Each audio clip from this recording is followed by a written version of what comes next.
Em 1938, Jean-Paul Sartre lança A Náusea, seu primeiro romance, curiosamente, a obra que apresenta ao mundo uma filosofia que ainda nem existia de forma organizada. Este livro não é um romance de ideias como os outros. Ele não fica explicando conceitos, ele te joga dentro de uma experiência sobre o próprio ser. O protagonista, Antoine Roquentin, não está sofrendo por um trauma ou um problema psicológico claro. O que o atinge é muito mais profundo. Ele começa a sentir o fato bruto da existência. As coisas simplesmente existem e não há nada por trás delas que explique por quê. Uma árvore, uma pedra, uma cadeira menos. Tudo existe sem razão, sem um propósito, sem necessidade. E essa descoberta não traz um sentimento de admiração, mas sim um profundo mal-estar.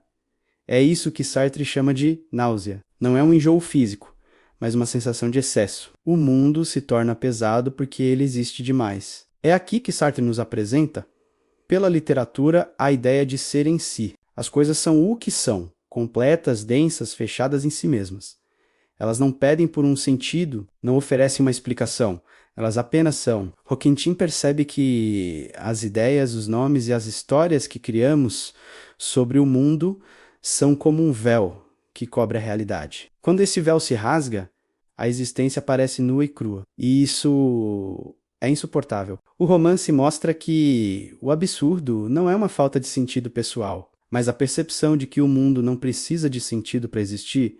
Sartre se afasta de qualquer ideia reconfortante. Não há uma essência escondida, uma ordem garantida ou um propósito final. Mas a náusea não é só sobre o lado negativo. Conforme Roquentin entende essa gratuidade do mundo, ele também descobre algo novo sobre si mesmo. Se as coisas são completas e fechadas, ele não é.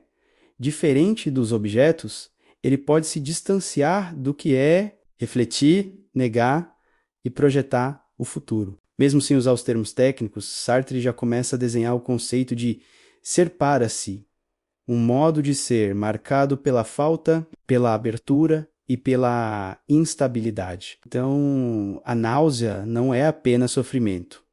Ela é uma revelação, ela mostra que o sentido não está nas coisas. Se existir algum sentido, ele terá que ser criado por nós. É por isso que o romance aponta para a arte no final, não como uma salvação, mas como uma tentativa humana de dar alguma ordem à existência, sem negar que ela é contingente. A náusea inaugura algo fundamental. A filosofia existencialista de Sartre nasce primeiro na literatura, como uma experiência vivida antes de se tornar um sistema filosófico. No nosso próximo vídeo, vamos explorar como os temas da liberdade, da escolha e da morte se tornam ainda mais radicais nos Contos de um Muro, onde a existência não é apenas percebida, mas testada em situações extremas. Obrigado por assistir. Existência é tudo.